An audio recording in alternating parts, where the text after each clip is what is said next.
නමෝ තස්ස භගවතෝ අරහතෝ සම්මා සම්බුද්දස්ස. ඒ භාග්‍යවත් වූ අරහත් වූ මහා කරුණාවෙන් යුතුව මේ ලෝකේට උතුම් ශ්‍රී සද්ධර්මයේ දේශනා කොට වදාළ අපගේ ගෞතම සම්මා සම්බුදුරජාණන් වහන්සේට නමස්කාර වේවා. සාදු සාදු සාදු. මාගේ ගුරු දේවෝත්තම පරම පූජනීය පින්වත් ලොකු ස්වාමින් වහන්සේට ගෞරවාදර වන්දනාව වේවා. සාදු සාදු සාදු. ගරුතර මහා සංඝරත්නයන් අවසරයි. ශ්‍රද්ධාවන්ත වාසනාවන්ත පින්වතුනේ, අද දවසේ මේ උතුම් ධර්ම දේශනාව සඳහා දායකත්වයන් දරනු ලබන්නේ පින්වත් චතුරංගනී ගීතානී මහත්මිය සහ නිශාන්ති අමරවීර මහත්මිය විසින් විශේෂයෙන් තමන්ගේ සුජීවත්ව සිටින දෙමාපියන්ට නිදුක් නිරෝග සුවය පිණිසත් උතුම් චතුරාර්ය සත්‍ය ධර්මය අවබෝධ කර ගැනීම පිණිසත් මේ පින හේතු වාසනා වෙත්වා කියන අදහසින් අද ධර්ම දානමය පින්කමට දායකත්වය දරනවා. අද මේ උතුම් ධර්ම දේශනාවෙන් පින්වතුන්ලාට බොහෝම ලස්සන කාරණා ගණනාවක් අහන්න ලැබෙනවා. විශේෂයෙන් අද මේ ධර්මය හරියට ඇහුවොත් තේරෙවි, මෙබඳු බුදු සසුනකට යම් කෙනෙක් අපහදිනවා නම්, මෙබඳු බුදු සසුනකට කෙනෙකුගේ හිත පහදින්නේ නැත්නම් ඒ පුද්ගලයා ඒකාන්තයෙන් අඥානයෙක්ය, ඒකාන්තයෙන් මෝඩයෙක්ය කියන කාරණේ අද මේ ධර්මය අහද්දි තේරෙවි. මේ ධර්ම දේශනාව අපිට ආරම්භ කරන්න තියෙන්නේ මෙන්න මෙහෙම. මීට කල්ප ලක්ෂයකට පෙර පින්වතුනේ මේ ලෝකයේ පදුමුත්තර අරහත් සම්මා සම්බුදුරජාණන් වහන්සේ පහළ වුණා. ඒ පදුමුත්තර බුදුරජාණන් වහන්සේ නිම කළ බුද්ධ කෘත්‍යය ඇතුව අනුපාදිශේෂ පරිනිර්වාණ ධාතුවෙන් පිරිනුවම් පා වදාළට පස්සේ ඒ බුදුරජාණන් වහන්සේගේ ශ්‍රාවක පිරිස ඊළඟට දෙවියන් බඹුන් ඒකරාශී වෙන මහා සෑයක් කෙරෙව්වා. ඒ සෑය යොදුන් 7ක් උසයි කියනවා. ඉතින් යොදුන් 7ක් උස සුවිශාල සෑයක් පදුමුත්තර බුදුරජාණන් වහන්සේගේ ධාතුන් වහන්සේලා තැන්පත් කොට ඉදි වුණා. දැන් මේ සෑයට නිරන්තරයෙන් දෙව් මිනිසුන් ඇවිල්ලා වන්දනා කර කර පින් රැස් කර ගන්නවා.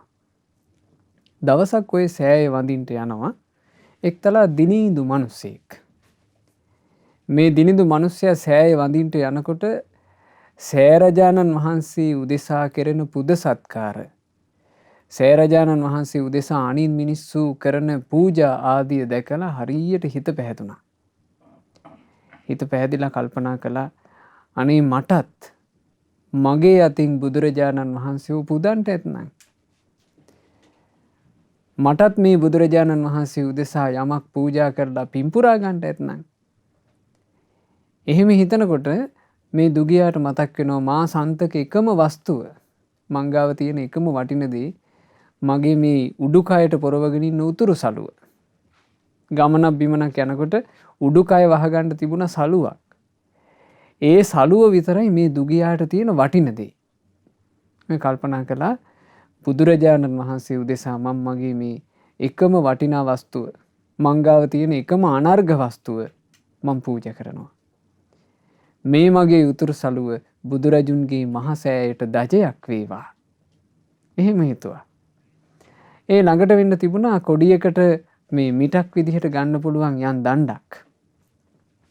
ඒ දණ්ඩ අරගෙන ඒ දණ්ඩේ තමන්ගේ උතුරු සළුව අමුණලා හරියට කොඩියක් වගේ සකස් කරලා මේක අරගෙන ගිහිල්ලා සෑරජාණන් වහන්සේට පූජා කරනවා කඳුළු සලසලා.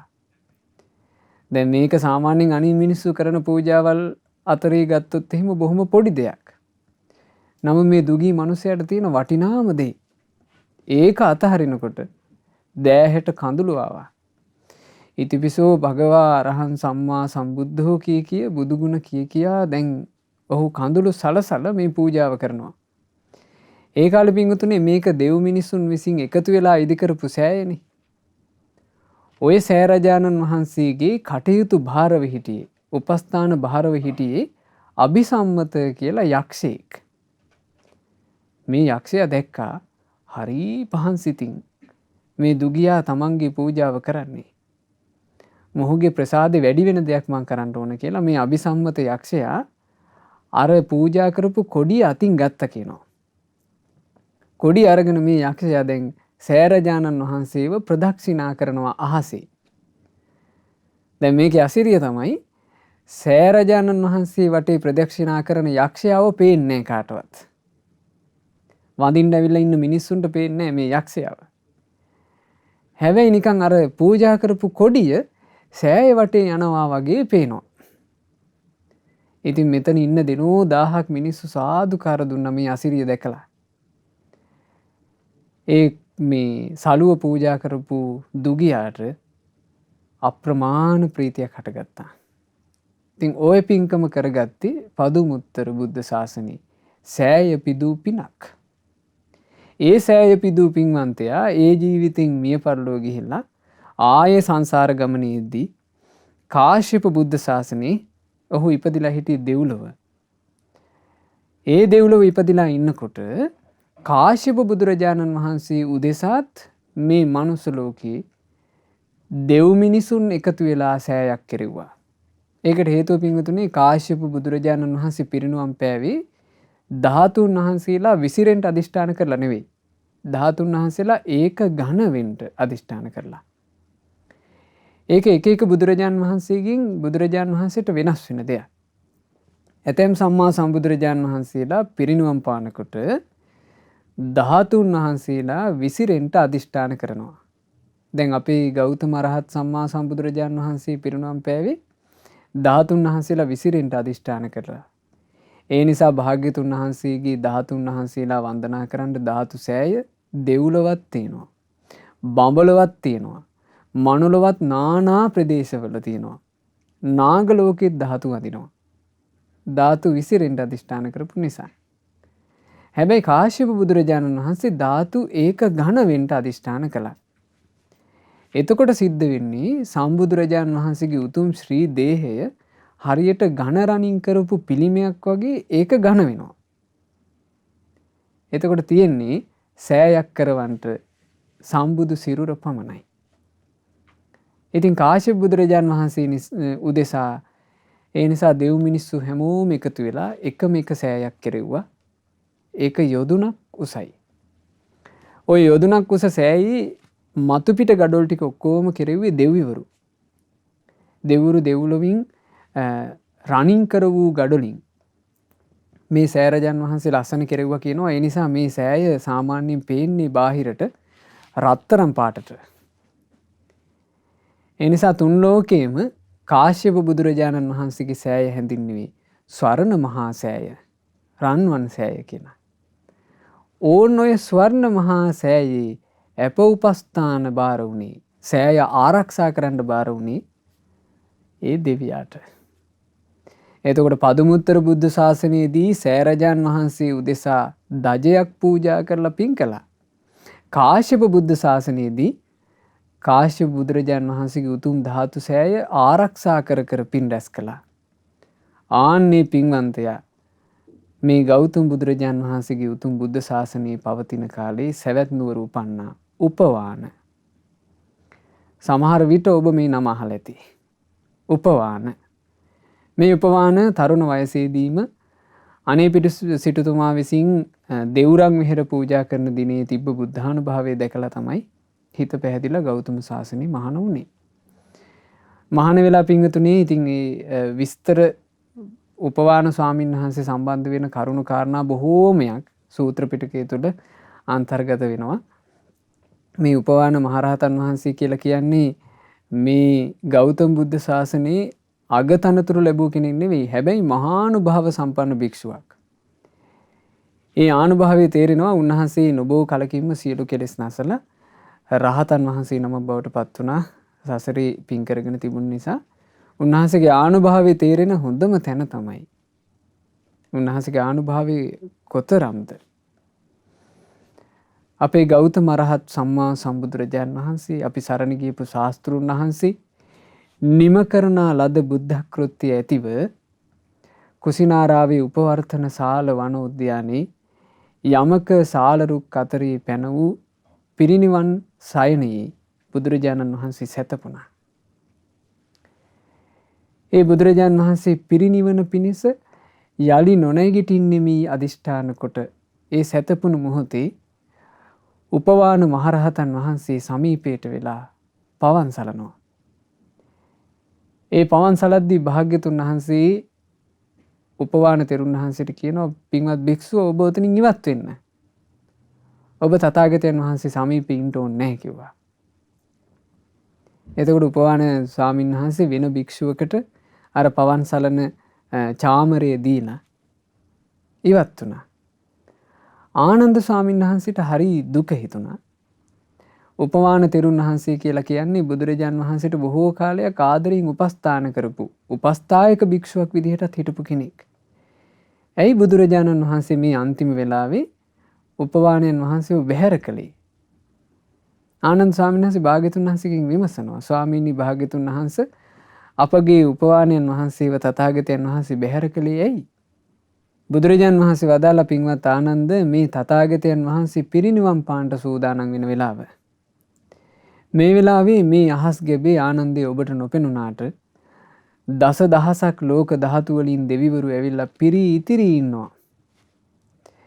ඒ දෙවිවරු හරි ආසාවෙන් ඉන්නවා.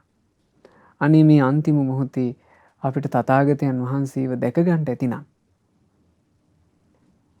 ඇතැන් දෙවිවරු චෝදනා කරන්න පටන් ගත්තා කියනවා උපවානයන් වහන්සේට, මේ සමීපේ පවන් සලන මහානුභාව සම්පන්න භික්ෂුවකේ ආනුභාවය නිසා අනේ මේ අන්තිම වෙලාවේ අපිට බුදුරජාණන් වහන්සේව හරියට දැක ගන්න බෑනේ. ඇයි හේතුව මොකද්ද? උපවාන ස්වාමීන් වහන්සේගේ ශරීරයේ තිබුණ මහා ආනුභාවය, මහා රශ්මි කදම්බය නිසා අර දෙව්ලොවින් ආපු දෙවිවරුන්ට බුදුරජාණන් වහන්සේව පේන්නේ නැහැ කියනවා. ඒ තරම් ආනුභාවයේ අපේ උපවාන මහරහතන් වහන්සේගේ. ඒ ආනුභාවය ලැබෙන්න හේතුව මොකද්ද? ධාතුන් වහන්සේලා පිදූ පින. ධාතුන් වහන්සේලා ආරක්ෂා කරපු පින. ඒ පිනේ පුණ්‍යානුභාවය මහා රශ්මි කදම්බ ඇති, මහා ආනුභාව ඇති, මහා ප්‍රභාව ඇති සිරුරක් ලැබුණා උපවාන මහරහතන් වහන්සේ. ඉතින් මේ උපවාන මහරහතන් වහන්සේගේ උතුම් චරිතාපදානය තමයි අද අපිට මේ දහම් කතාවේදී කතා කරන්න තියෙන්නේ. උපවාන මහරහතන් වහන්සේගේ චරිතාපදානය ගත්තාම පින්වතුනේ, උපවාන මහරහතන් වහන්සේ සම්බන්ධ වෙච්චි බොහෝ දේශනා සූත්‍ර පිටකයේ අන්තර්ගත වෙනවා. ඒ දේශනා අතරේ ඊටාම මනරම් දේශනාවක් අද දවසේ මේ දහම් කතාවේදී විස්තර කරලා දෙන්න අපි කල්පනා කළා. ඒ තමයි පාසාදික සූත්‍රය. පැහැදීම ඇති කරවන දේ ගැන බුදුරජාණන් වහන්සේ වදාළ ධර්මය. මේ ධර්මය ඊටාම සුන්දරයි, ඊටාම මනහරයි. මේ ධර්මයේ දේශනා කරන්න පසුබිම සකස් වුණේ මේ විදිහට. භාග්‍යතුන් වහන්සේ ඒ කාලේ වැඩ සිටියේ වේදඤ්ඤ කියන ශාක්‍ය රජවරුන්ගේ අඹවණේ තිබුණ එක්තරා කුඩා කුටියක. ওই කාලේ වෙනකොට නිගණ්ඨනාත පුත්ත, දැන් ඔබ අහලා තියෙනවනේ, ඒ කාලේ හිටියානේ ෂට් ශාස්ත්‍රූවරු. ඒ ෂට් ශාස්ත්‍රූවරු අතර හිටපු ප්‍රබල චරිතයක්නේ නිගණ්ඨනාත පුත්ත. මහා ශ්‍රාවක පිරිසක් හිටපු මේ ශාස්ත්‍රූවරයෙක් ඒ කාලේ නිගණ්ඨනාත පුත්ත කියලා කියන්නේ. ඔන්නෝයි නිගණ්ඨනාත පුත්ත රජගහ නුවරට නුදුරු පාවා නුවරදී කලුරිය කළා. ඒ කලුරිය කිරීම මේ වෙලා මේ වෙනකොට වැඩි කාලයක් ගත වෙලා නැහැ. නිගණ්ඨනාත පුත්තගේ කලුරිය කිරීමෙන් පස්සේ නිගණ්ඨ ගෝලයෝ දෙකොටසකට බෙදිලා රණ්ඩු ඇති කරගෙන, කෝලාහල කරගෙන, වාද විවාද කරගෙන එකිනෙකාට වචන නැමැති අවි වලින් විද ගන්න පටන් ගත්තා කියනවා. හරි අවුල් වුණා නිගණ්ඨනාත පුත්ත කලුරිය කරලා ටික දවසක් ගත වෙනකොටම ශාසනේ.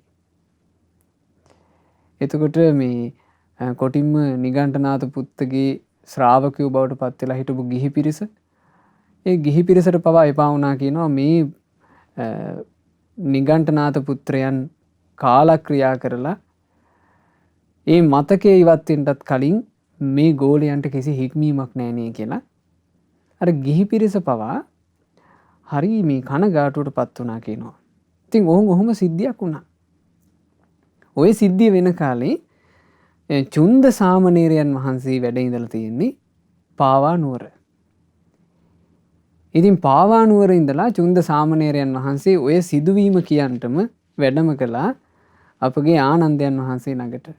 ආනන්ද ස්වාමීන් වහන්සේට කිව්වා ස්වාමීනි ආනන්දයන් වහන්සේ අර නිගණ්ඨනාත පුත්‍ර කාලක්‍රියා කළා විතරයි ආන නිගණ්ඨයෝ ටික ඔක්කොම එකතු වෙලා අවුලෙන් අවුලටපත් වෙලා. එකෙකුට එකෙක් නෑ. කොටින්ම මේ ගිහි පිරිස පවා ඒක බලාගෙන හරියට කලකිරිලා ඉන්නේ කියලා. එතකොට ආනන්ද ස්වාමීන් වහන්සේ කියනවා මේ චුන්දය බොහෝම හොඳ කාරණාවක්. අපේ භාග්‍යතුන් වහන්සේට දන්වන්නට සුදුසු කාරණාවක්. ඒ නිසා අපි මේ කාරණේ අපේ භාග්‍යවත් බුදුරජාණන් වහන්සේට දන්වා සිටිමු කියලා බුදුරජාණන් වහන්සේ ළඟට ගිහිල්ලා මේ කරුණ චුන්ද සාමණේරයන් වහන්සේත් ආනන්ද ස්වාමීන් වහන්සේත් දන්වා සිටියා. ওই වෙලාවේ ওই කාලේ අපගේ බුදුරජාණන් වහන්සේට අපෝපස්ථාන කළා උපවාන තෙරුන් වහන්සේ. උපවාන තෙරුන් වහන්සේත් එතකොට මෙතන ඉන්නවා. දැන් මේ ධර්මයේ දේශනා කරන වෙලාවේ චුන්ද සාමණේරයන් වහන්සේ වැඩ ඉන්නවා. අපගේ ආනන්ද ස්වාමීන් වහන්සේ වැඩ ඉන්නවා. ඊළඟට උපවාන තෙරුන් වහන්සේ වැඩ ඉන්නවා.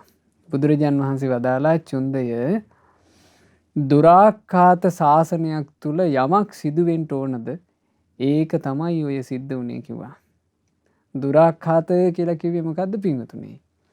දුරාඛාත කියලා කියන්නේ නොමනා කොට දේශන ලද. අපි ධර්මයේ වන්දනා කරනකොට අපි කොහොමද කියන්නේ? ස්වාක්ඛාතෝ භගවතු ධම්මෝ. භාග්‍යතුන් වහන්සේගේ ශ්‍රී සද්ධර්මයේ වනාහි මනවින් දේශන ලද්දේය. ස්වාක්ඛාත මනවින් දේශන ලද්දේය. දුරාඛාත කියලා කියන්නේ නොමනා කොට පැවසු. නොමනා කොට පවසනවා කියලා කියන්නේ මේක. ඒ ධර්මයේ තුලින් රාගය නැසෙන්නේ නැත්නම්, ඒ ධර්මයේ තුලින් ද්වේෂය දුරු වෙන්නේ නැත්නම්, ඒ ධර්මයේ තුලින් මෝහය දුරු වෙන්නේ නැත්නම් ඒ බඳු ධම දුරාඛාතයි. යම් ධර්මයකින් රාග ද්වේෂ මෝහ දුරු වෙනවා නම් ආන් ඒ ධම ස්වාක්ඛාතයි. යම් ධමකින් රාග ද්වේෂ මෝහ දුරු වෙනවා නම් ඒ බඳු ස්වාක්ඛාත ධර්මයක් ඇත්තේ මේ බුදු සසුනේම පමණි. මේ බුදු සසුනේම පමණි. මේ ලෝකේ තියෙන අනිත් හැම ශාසනයක්ම අනිත් හැම ධර්මයක්ම දුරාඛාතයි. බුදුරජාන් වහන්සේ වදාලා දුරාඛාත තැනක යමක් වෙනවා නම් ඒක ඒ විදිහටම තමයි සිද්ධ වුනේ කිව්වා. ඒ වෙලාවේ හරි ලස්සන අර්ථයක් භාග්‍යතුන් වහන්සේ වදාලා චුන්දය ශාස්ත්‍රූවරයාත් සම්මා සම්බුදු කෙනෙක් නොවෙන ධර්මයත් දුරාඛාත වන ආන් එහෙම ශාසනයක යම් කෙනෙක් මේ මහා මහන්සියකින් ධර්මයේ හැසිරෙනවා නම් දුරාඛාත ශාසනයක ප්‍රතිඵල ලබන්න ඕන කියලා කෙනෙක් දඟලනවා නම් ඒ පුද්ගලයාට ගරහන්න ඕන කිව්වා. ඒ පුද්ගලයාට ප්‍රශංසා කරන්න සුදුසු නෑ කිව්වා. ඒ ධර්මයක් ප්‍රශංසා නොකළ යුත්තක්. ඒ ශාස්ත්‍රූවරයාත් ප්‍රශංසා නොකළ යුතු කෙනෙක්. ඒ ශාසනය තුළ යමෙක් මහන්සියෙන් ධර්මයේ හැසිරෙනවා නම් ඒ පුද්ගලයාටත් ප්‍රශංසා කරන්න හොඳ නෑ කියනවා. ඊළඟට යම්කිසි පිරිසක් ඉන්නවා නම් ඒ දුරාඛාත ශාසනය තුළ සමාදන් කරවන මෙහෙට එන්න අපේ ළඟට කියලා උන්දලාටත් ප්‍රශංසා කරන්න හොඳ නෑ කිව්වා. යම්කිසිවෙක් හැබැයි ඒ ශාසනය ගණන් ගන්න නැත්නම් ඒ ශාසනය තුළ පිළිවෙත් පුරන්න මහන්සි ගන්නේ නැත්නම් ආන් ඒ පුද්ගලයාට ප්‍රශංසා කරාට කමක් නැහැ කියනවා. ඔහෙට ඒක යහපතක් කියලා. ඒකට හේතුව මොකද්ද චුන්දේනි? මේ දුරාඛාත ශාසනයක් තුළ යමෙක් මොහොතක් හෝ පිළිවෙත් පුරනවාද ඒ ඔවුන් හට බොහෝ කල අයහපත පිණිස විපත පිණිස හේතු වන්නේය. ආන් ඒ නිසා ඒ ශාසනය තුල නම් ගරහාවට ලක් වෙනවා කියනවා ශ්‍රාවකයාත් ශාස්ත්‍රූන් වහන්සේත් ධර්මයත් සමාදන් කරවන කෙනාත්. ඉතින් මේ ලෝකයේ තුල පිංගුතුනි වැඩිපුර තියෙන්නේ ගැරහිය යුතු තැන්. හැබැයි යම් මේ තථාගත අරහත් සම්මා සම්බුදුරජාණන් වහන්සේ නමක් විසින් පිහිටුවන ලද බුදුරජාණන් වහන්සේ විසින් මනාකොට දේශනා කරන ලද ධර්මයක් ඇති ශාසනයක යමෙක් පිළිවෙත් පුරන්ට මහන්සි ගන්නේ නැත්තම් ආන් ඒ පුද්ගලයාට තමයි කියනවා ගරහන්න ඕන. මහන්සි වෙන්නේ නැති කෙනාට. යම් කිසිවෙක් ඊටා මහන්සියෙන් වෙහෙසිලා ප්‍රතිඵලයක් ලබන අදහසින් බුද්ධ ශාසනයක් තුළ හැසිරෙනවා නම් ස්වාක්කාත සසුනක ඒක ඒ ශ්‍රාවකයාට ප්‍රශංසා කළ යුතු කරුණක් කියනවා. ඔහේට බොහෝ කල් යහපත පිණිස හේතු වෙනවා කියලා. ඒකට හේතුව තමයි ඒ බුද්ධ ශාසනය තුළ මොහොතක් හෝ නිමේෂයක් හෝ පිළිවෙත් පුරනවා කියලා කියන්නේ බොහෝ කල් යහපත පිණිස හේතු වෙන කරුණක්. ඇයි ඒකට හේතුව? එය බුදුරජාණන් වහන්සේ නමක් විසින් මනාව දේශනා කරපු මනාව පිහිටවපු සසුනක් නිසා. ඒ නිසා මේ බුද්ධ ශාසනය ගැන එහෙමයි තේරුම් ගන්න ඕන. මේ බුද්ධ ශාසනය තුල බුද්ධ ශාසනයේ පිහිට වූ ශාස්ත්‍රූන් වහන්සේද ප්‍රශංසා ලැබිය යුත්තේය. ඒ බුදුරජාණන් වහන්සේගේ සිරි සම්බුදු මුව මඩලින් වදාහල යම් දහමක් ඇද්ද එයද ප්‍රශංසා ලැබිය යුත්තේය. මේ සසුන තුල යමෙක් වීරියෙන් පිළිවෙත් පුරයිද ඔහුද ප්‍රශංසා ලැබිය යුත්තේය. මේ ශාසනය තුළට පැමිණෙන්ට කියා ශාසනයේ කෙනෙක් අනුමෝදන් කරවයිද සමාදන් කරවයිද ඔහුද ප්‍රශංසා ලැබිය යුත්තේය. මේ බඳු බුදු සසුනයි. අපි මේ මනුස්ස ජීවිතේ ලබනකොට පිංගුතුනේ අපට මුණ ගැහුනේ ආන් ඉබඳු බුද්ධ ශාසනයක්. බුදුරජාන් වහන්සේ වදාලා චුන්දය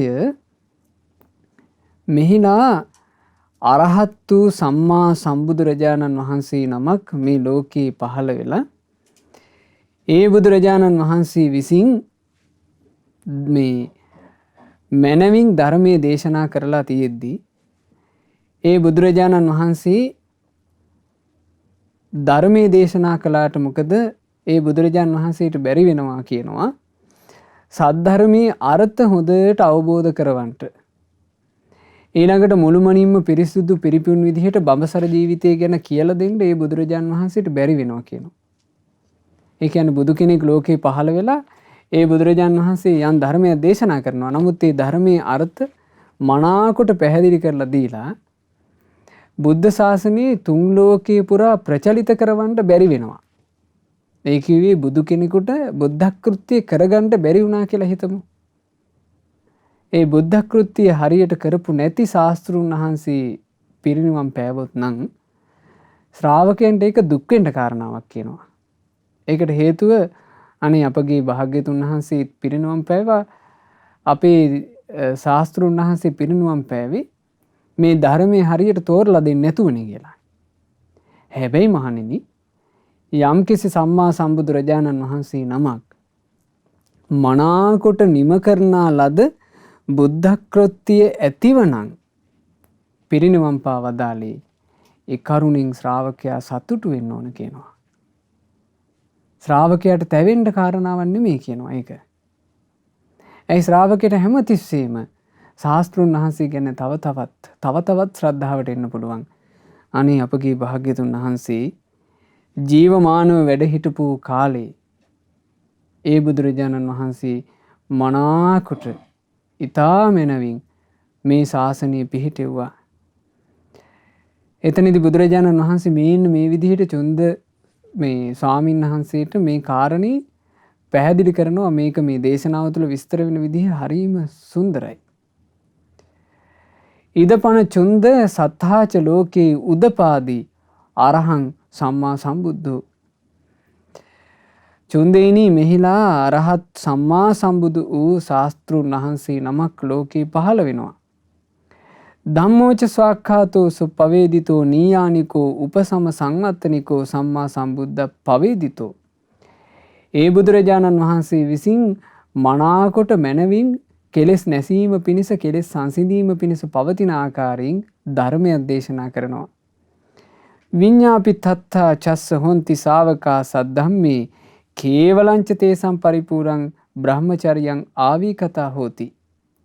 ඒ බුදුරජාණන් වහන්සේ විසින් තමන් වහන්සේගේ ශ්‍රාවකයන්ට සද්ධර්මයේ අරුත් මනවින් අවබෝධ කරවනවා. ශ්‍රාවකයන්ට මුළුමනින්ම පිරිසුදු ජීවිතය ගැන දේශනා කරනවා. උත්තානී කතං ධර්මයේ ඉස්මතු කරවනවා. සබ්බ සංඝාහ පද කතං සියලු ශාසනික අර්ථ එකට ගොනු කරවලා පැහැදිලි කරනවා.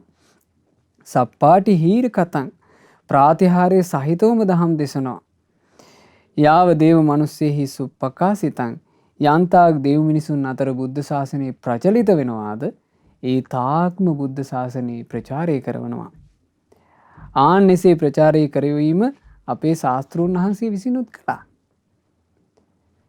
මේ උතුම් බුදු සසුන දෙව් මිනිසුන් අතරේ ප්‍රචලිත වෙන විදිහට දැන් බලන්න භාග්‍යතුන් වහන්සේ හමුවට දහම් අසන්ට බ්‍රහ්ම ලෝකයේ සිට බ්‍රහ්ම රාජයෝ පැමිණුණා.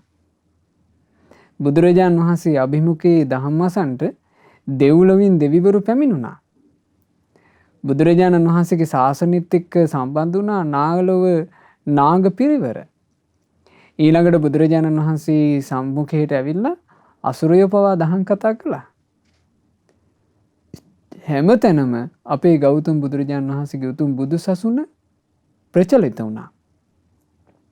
බුදුරජාණන් වහන්සේ මෙතනදී වදාරනවා චුන්දය ඔහොම වුණත් ඒතේහි චේපි චුන්ද අංගේහි සමන්නාගතම් බ්‍රහ්මචර්යං හෝති. චුන්දය ශාසනය කියන එක ඔය අංග ඔක්කොගෙන්ම යුක්ත වුණත් ඒ කිව්වේ දෙව් මිනිසුන් අතරේ මනාකොට ප්‍රචලිත සසුනක් වුණත් ඒ ශාසනයේ ශාස්ත්‍රූවරයා පැවිදි වෙලා දසවස් ඉක්ම ගියපු නැති ස්ථිවර කෙනෙක් නොවේ නම්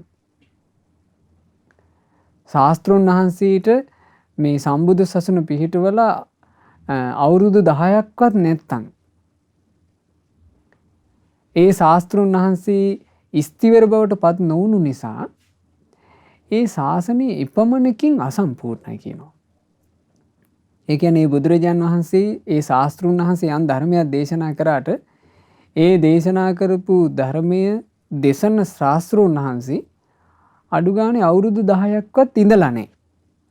එපමණකින් ඒ බුදු සසුන මේ ඒ අංගයෙන් අසම්පූර්ණයි කියනවා.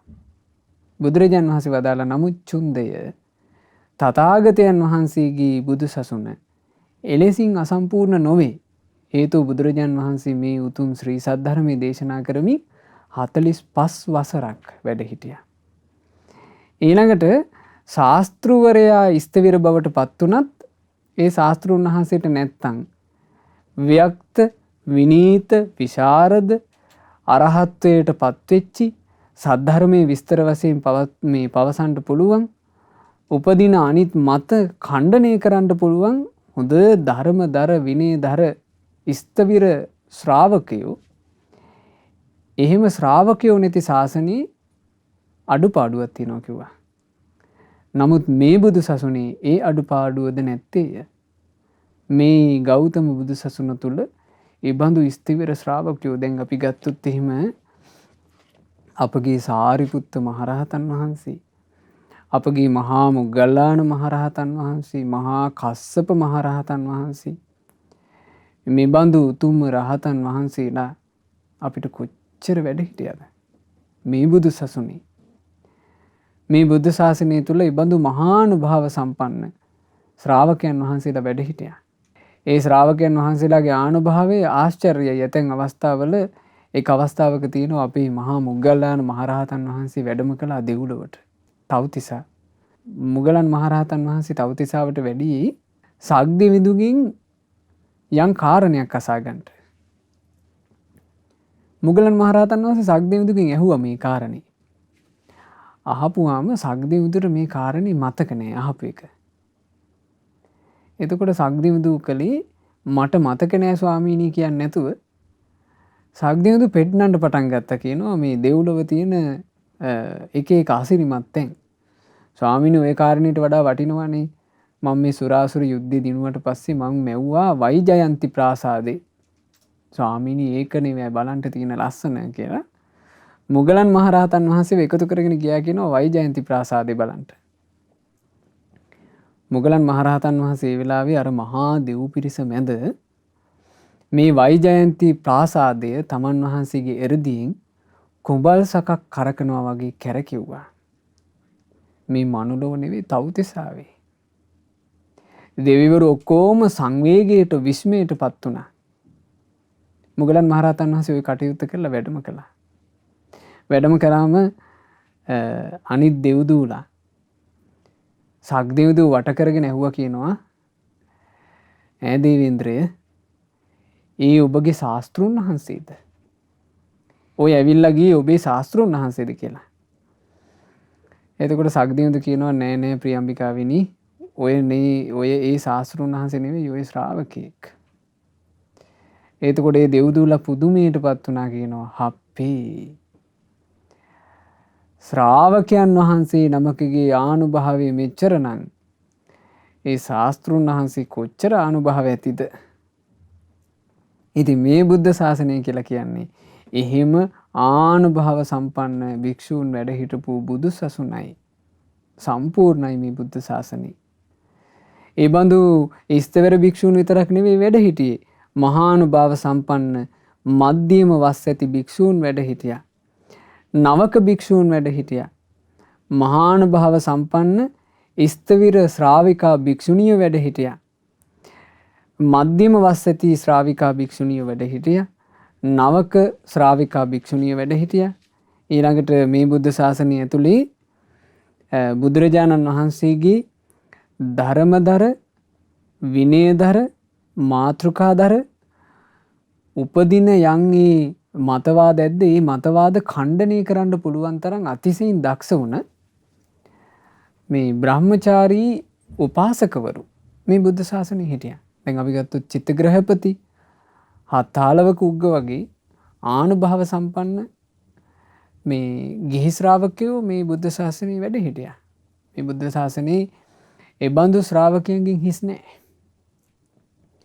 ඊළඟට ඒ බඳු ගිහි ජීවිතයක් ගත කරන බ්‍රහ්මචාරිණී උපාසිකාවන්ගෙන් හිස් නැහැ. ඇතැම් උපාසකයෝ බ්‍රහ්මචාරී නැහැ. ඒ උපාසකයෝ මේ කාම භෝගීව ගත කළා. හැබැයි බුදුරජාණන් වහන්සේගේ සද්ධර්මය හොඳට දැනගෙන ඒ ධර්මය හොඳට දරාගෙන වාසය කරපු අය. ඒ බඳු ධර්මදර කාමභෝගී උපාසකයන්ගෙන් මේ බුදු සසුන හිස් නැහැ. ඊළඟට ඒ බඳු ධර්මදර කාමභෝගී උපාසිකාවන්ගෙනුත් මේ බුදු සසුන හිස් නැහැ. ඊළඟට බුදුරජාණන් වහන්සේ වදාලා බලන්න මේ බුද්ධ ශාසනය කියන එක භාග්‍යතුන් වහන්සේ විසින්ම මේ හිත් පහදව ගන්න මේ ඉස්මතු කරවන්නේ.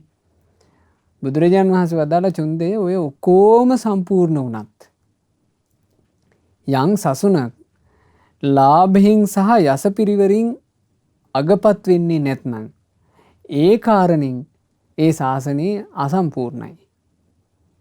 නමුත් චුන්දය මේ බුදු සසුන හැම තැනම දෙව් මිනිසුන් අතරේ හැම තැනම මේ බුදු සසුන පැතිරුණා. මේ බුද්ධ ශාසනය තුල බොහෝ ජනයාට යහපත සැලසුණා. ඊළඟට මේ බුද්ධ ශාසනයට බොහෝ ලාභ සත්කාර ලැබුණා. ඊළඟට මේ බුද්ධ ශාසනය තුල යසපිරිවර ගත්තොත් එහෙම බුදුරජාණන් වහන්සේගේ ශ්‍රාවක පිරිස ගත්තොත් භික්ෂු භික්ෂුණී උපාසක උපාසිකා කියන මේ සිව්වණක් පිරිස අතරේ දෙවිවරු ඉන්නවා. දේව පිරිසක්. ඊළඟට බ්‍රහ්ම පිරිසක්. අසුර පිරිසක්. මේ හැම පිරිසක්ම සකස් වුණා.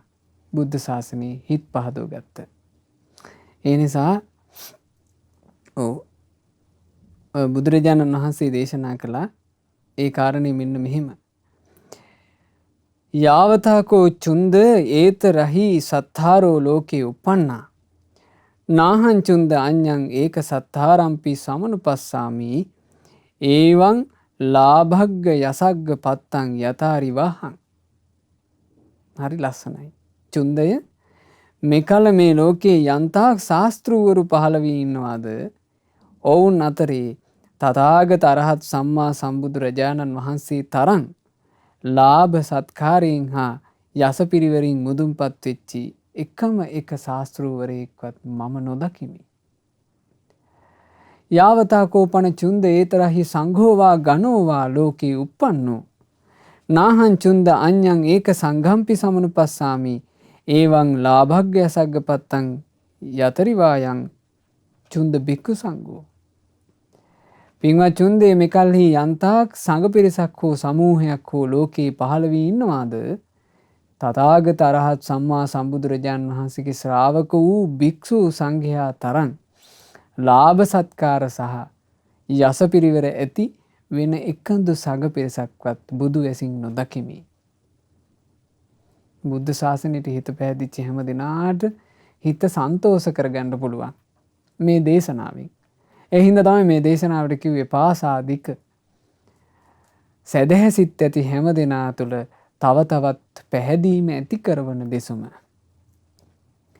යංකෝතං චුන්ද සම්මා වදමානෝ වදෙය්‍ය. චුන්දේනි යමෙක් මනාකොට කියනවා නම් මෙන්න මෙහෙම. සබ්බාකාර සම්පන්නං සබ්බාකාර පරිපුන්නං අනෝනං අනදිකං සාක්ඛාතං කේවල පරිපුන්නං බ්‍රහ්මචරියං පකාසිතಂತಿ.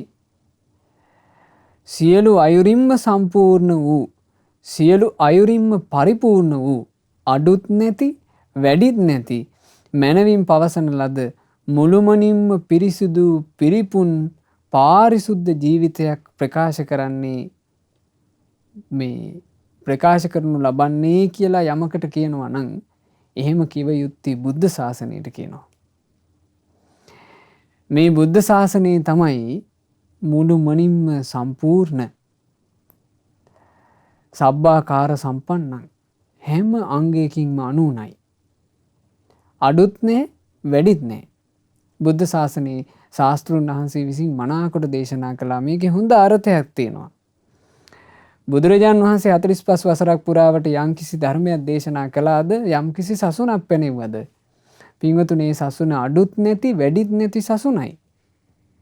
ආයේ ඒකෙ මේ පස්සේ කාලේ කාටවත් අඩු පුරවන්න නැහැ. පස්සේ කාලේ කාටවත් අමුතුවෙන් වචන ගහන්න නැහැ.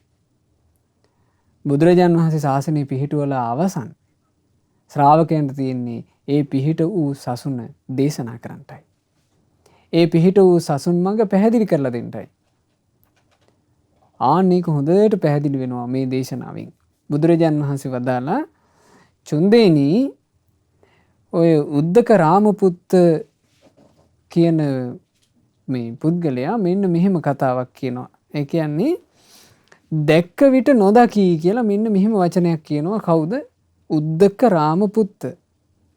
ඔය උද්දක රාමපුත්ත දැක්ක විට නොදකී කියලා යමකට කියනවාද ඔහු කියන්නේ දැලිපිහියක් අරඹය කියනවා.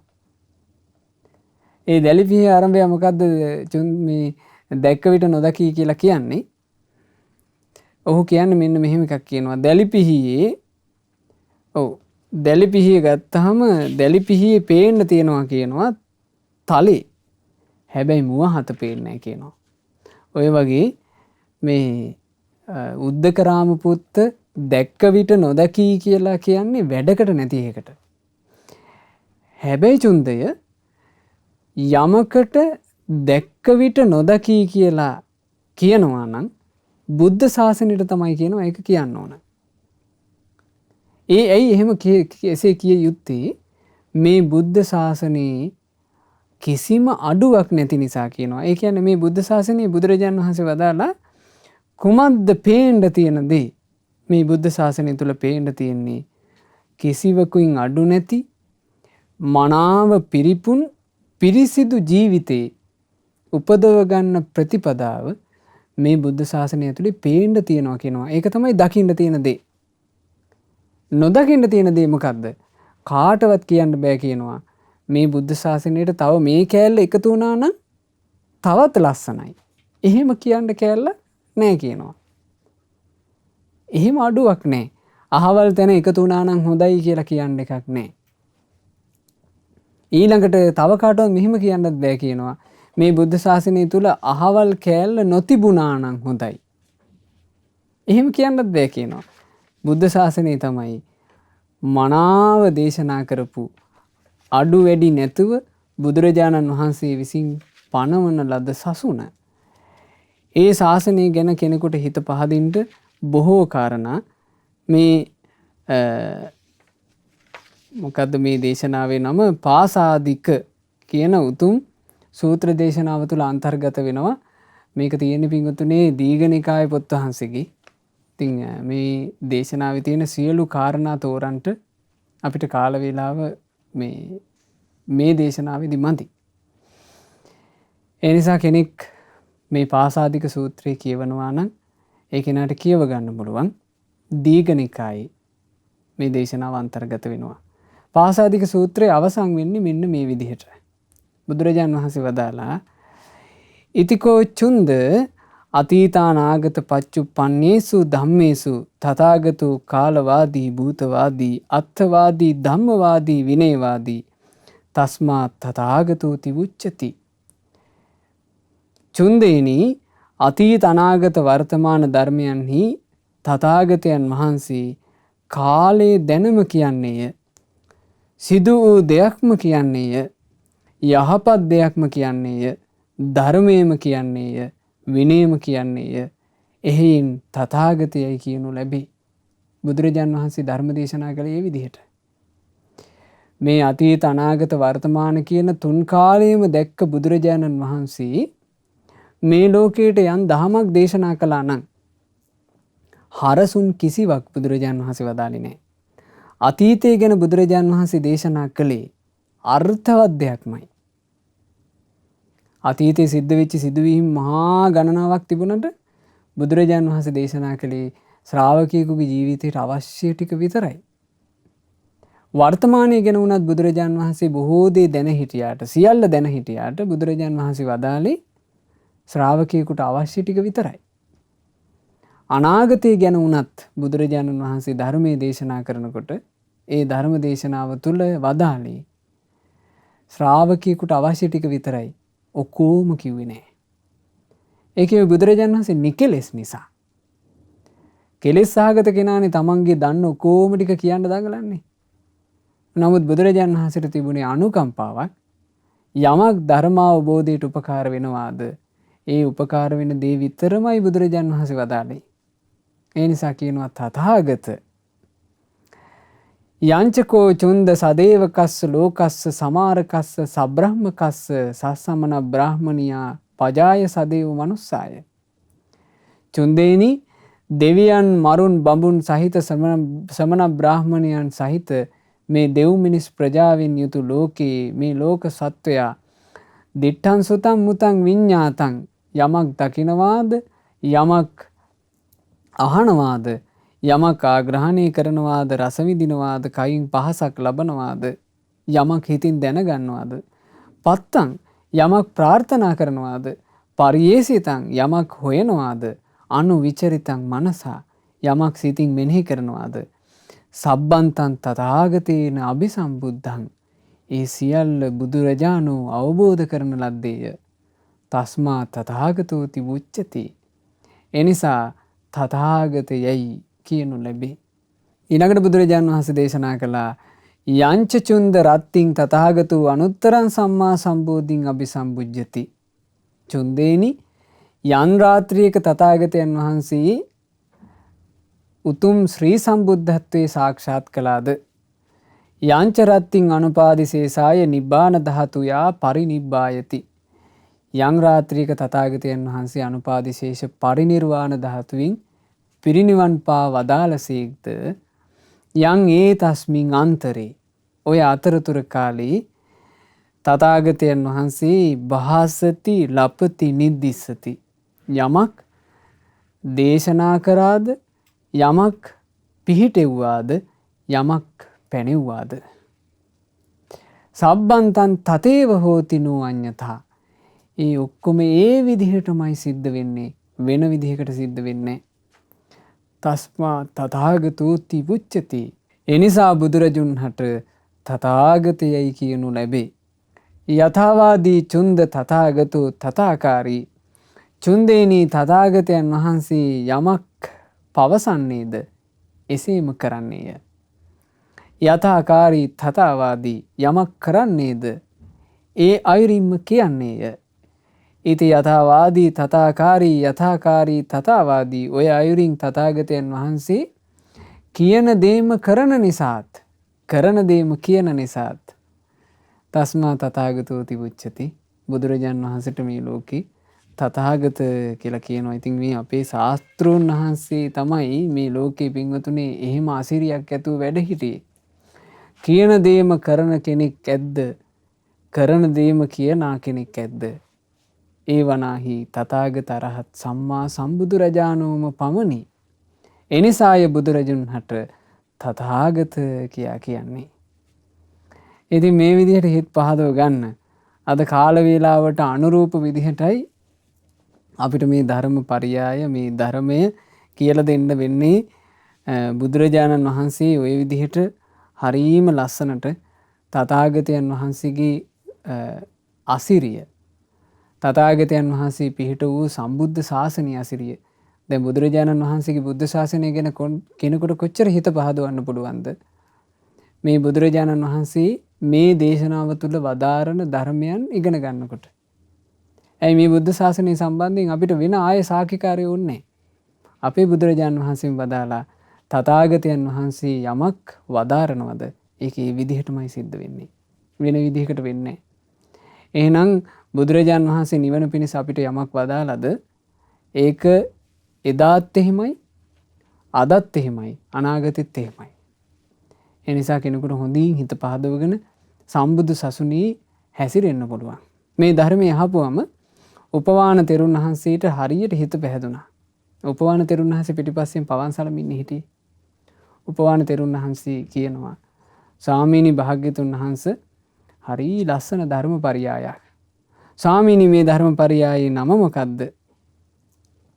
තස්මාති හේතුං උපවාන ඉමන් ධම්ම පරියායන් පාසාදිකෝත්වේව දාරේහිති. එහෙමනම් උපවානය ඔබේ හිත පැහැදුණු මේ ධර්ම පරියායට ඔබ පාසාදික කියන නම මතක තියාගන්න. පැහැදීම ඇති කරවන පරියාය.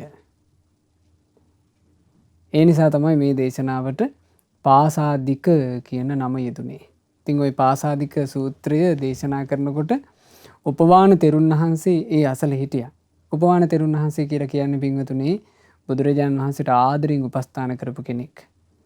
ඒ උපස්ථාන කරන අතරේ එක කාලයක බුදුරජාණන් වහන්සේ හොඳටම ගිලන් වුණා. ඒ ගිලන් භවෙන් සුවපත් වීම පිණිස බුදුරජාණන් වහන්සේට උණුදිය පැන් පහසු වෙන්න අවශ්‍ය වුණා. එදා බුදුරජාණන් වහන්සේට උණුදිය පැන් පහසු වීම පිණිස උණු පැන් ටිකක් හොයාගෙන වැඩම කළා අපේ උපවාන තෙරුන් වහන්සේ. ආන්ගේ වැඩම කරපු අවස්ථාවේ දේවහිත කියන මේ බමුණාගෙන් අපේ උපවාන මහරහතන් වහන්සේ භාග්‍යතුන් වහන්සේ උදෙසා පිදීමට උණු පැන් ඉල්ලා හිටියා. ඒ උණු පැන් ඉල්ලා හිටපු මොහොත තමයි උපවාන තෙරුන්ගේ ගාථා විදිහට මේ තේර ගාථා පොත් වහන්සේගේ අන්තර්ගත වෙන්නේ. ලෝකේ අරහත් වූ සුගත වූ අපගේ මුනිදානන් වාතයේ කිපීමෙන් ගිලන්වයි වැඩ ඉන්නේ. පින්වත් බ්‍රාහ්මණ ඉඳින් උණුදිය තියෙනවා නම් අපගේ මුනිදානන් උදෙසා අපට දුන මැනව. ඒ අපගේ මුනිදානෝ පූජනීය උතුමන් විසින්ද පුදන ලද්දේය. සත්කාර ලබන උතුමන් විසින්ද සත්කාර කරන ලද්දේය. වැඳුම් ලබන උතුමන් විසින්ද වඳිනා ලද්දේය. උන්වහන්සේගේ සුවපත් භාවය ගැන මං හරි කැමැත්තෙන් ඉන්නේ. ඉතින් ඒ දේවහිත බ්‍රාහ්මණය එදා උපවාන තෙරුන් වහන්සේට උණු පැන් ලබා දුන්නා. උණු පැන් පහසු වෙච්චි අපේ භාග්‍යතුන් වහන්සේ ගිලන් භාවයෙන් නැගී හිටියා. පස්සේ කාලෙක ওই දේවහිත බ්‍රාහ්මණයා බුදුරජාණන් වහන්සේ මුණ ගැහින්න ඇවිල්ලා ධර්මය අහලා බුදුරජුන් සරණ ගියා. ඉතින් උපවාන මහරහතන් වහන්සේ කියලා කියන්නේ සම්බුද්ධ ශාසනය තුළ වැඩ හිටපු ආනුභාව සම්පන්න රහතන් වහන්සේ නමක්. ඒ ආනුභාව සම්පන්න රහතන් වහන්සේ නිසා තමයි අපිට අද මේ පාසාදික ධර්මය අහන්න ලැබුණේ ඒ උපවාන මහරහතන් වහන්සේගේ චරිතාපදානය ගැන කතා කරන මොහොතේ. ඉතින් අපි උපවාන මහරහතන් වහන්සේට වන්දනා කරමු. සියලු කෙලෙස් නසා මේ සම්බුද්ධ ශාසනය තුළ නිකෙලෙස් සිතින් වැඩ හිටපු බුදුරජාණන් වහන්සේගේ උපස්ථායක භික්ෂුවක් ලෙසින්ද කටයුතු කළ අපගේ උපවාන මහතෙරුන් වහන්සේට නමස්කාර වේවා. සාදු සාදු සාදු. ඒ උපවාන මහරහතන් වහන්සේ ඇතුළු උතුම් රහතන් වහන්සේලා යම් අමා නිවනක නිවී සැනසුනාද අපටත් ඒ අමා මහ නිවන අවබෝධ කරගන්නට ලැබේවා. සාදු සාදු සාදු. අද මේ උතුම් ධර්ම දේශනාව තුළින් රැස් වුණා වූ සියලු පින් සක්දෙවිඳුන් ප්‍රධාන සතරවරන් දෙවිවරුත් සෙම්පති දෙවිවරුත් අපගේ ඉෂ්ඨකාමී හිතකාමී සියලු දෙවිවරුත් අනුමෝදන්ව දෙවියෝ දිව්‍ය අසේසුරින් වැඩෙත්වා. ඒ සියලු දෙවියෝ අප හැම දිනාවම ආරක්ෂා කරත්වා. සාදු සාදු සාදු. අපගේ ගුරු දේවෝත්තම කල්යාණ මිත්‍ර පරම පූජනීය පින්වත් ලොකු ස්වාමීන් වහන්සේට පින් අනුමෝදන්ව මේ ගෞතම බුදු සසුන තුළම උතුම් වූ චතුරාර්ය සත්‍ය ධර්මය පරිපූර්ණ වශයෙන්ම අවබෝධ කරගන්නට ලැබෙත්වා. සාදු සාදු සාදු. රැස් කළා වූ සියලුම පුණ්‍ය ධර්මයෝ අද දවසේ මේ උතුම් ධර්ම දාණයට දායකත්වයේ දරන පින්වත් චතුරංගනී ගීතානි මහත්මිය සහ නිශාන්ති අමරවීර මහත්මියගේ මේ ධර්ම දානයේ මූලිකම අරමුණ බවට පත්වෙන තමන්ගේ දෙමාපියන්ට පින් අනුමෝදනා කිරීම. ඉතින් අපි සෙත් ප්‍රාර්ථනා කරනවා, පින්පෙත් අනුමෝදන් කරනවා. මේ රැස්වුණා වූ සියලු පුණ්‍ය ධර්මයන්ගේ ආශිර්වාදය, උතුම් රත්නත්‍රයේ ආශිර්වාදය, සියලු දෙවියන්ගේ ආශිර්වාදය ඒ ආදරණීය දෙමාපියන්ට සැලසී ඒ දෙමාපියන් නිදුක් වෙත්වා, නිරෝගී වෙත්වා, සුවපත් වෙත්වා, දීර්ඝායුෂම ලබත්වා. ගෞතම සාසනය තුල සුවසීම පින් කරගෙන චතුරාර්ය සත්‍ය ධර්මය අවබෝධ කරගන්නට වාසනාව ලැබෙත්වා කියලා අපි සෙත් ප්‍රාර්ථනා කරනවා. රැස්ුණා වූ සියලුම පුණ්‍ය ධර්මයෝ ඒ පින්වතුන්ලාගේ නමින් මිය පරලෝ යන්ට යෙදුණු සියලු ඥාතීන්ට අනුමෝදන්ව අපගේ ඥාතීන්ගේ පරලෝ ජීවිත ඒකාන්ත වශයෙන්ම සැපවත් වෙත්වා කියන අදහසින් ඥාතීන්ට පින් අනුමෝදනා කරන්න. අද දවසේ මේ උතුම් ධර්ම දානය තුළින් ජනිත සියලු පුණ්‍ය ධර්මයන් පින්වත් චතුරංගනී ගීතානි මහත්මිය සහ නිශාන්ති අමරවීර මහත්මියටත් ඒ පවුලේ සෑම සියලු දෙනාටත් අනුමෝදන් වෙත්වා. ශ්‍රද්ධා මාසික ධර්ම දාන සමාජිකාවන්ට ශ්‍රද්ධා කාර්ය මණ්ඩලයේ සියලු දෙනාට සුපින්වත් ඔබට මේ සියලු පින් අනුමෝදන්ව සියලු දෙනා නිදුක් වෙත්වා, නිරෝගී වෙත්වා, දීර්ඝායුෂ ලැබෙත්වා. විශේෂයෙන් මේ පාසාදික ධර්මයේ තුල කියා දීපු උතුම් ධර්ම කාරණා මුල් කරගෙන ශාස්ත්‍රූන් වහන්සේ ගැනත් උතුම් ශ්‍රී සද්ධර්මයේ ගැනත් ඒ වගේම විශේෂයෙන් මේ අපට අපේ ජීවිත සැපවත් කර ගැනීම පිණිස පවතින උතුම් සම්බුද්ධ ශාසනය ගැනත් චිත්ත ප්‍රසාදය ඇති කර ගැනීම පිණිස සෑම සියලු දෙනාට වාසනාව ලැබෙත්වා. හැම දිනාටම තෙරුවන් සරණයි. නමෝ බුද්ධාය. මෙවැනි වටිනා ධර්ම දේශනා ශ්‍රවණය කිරීමට ශ්‍රද්ධා ඩේලි YouTube චැනලය සබස්ක්‍රයිබ් කරන්න.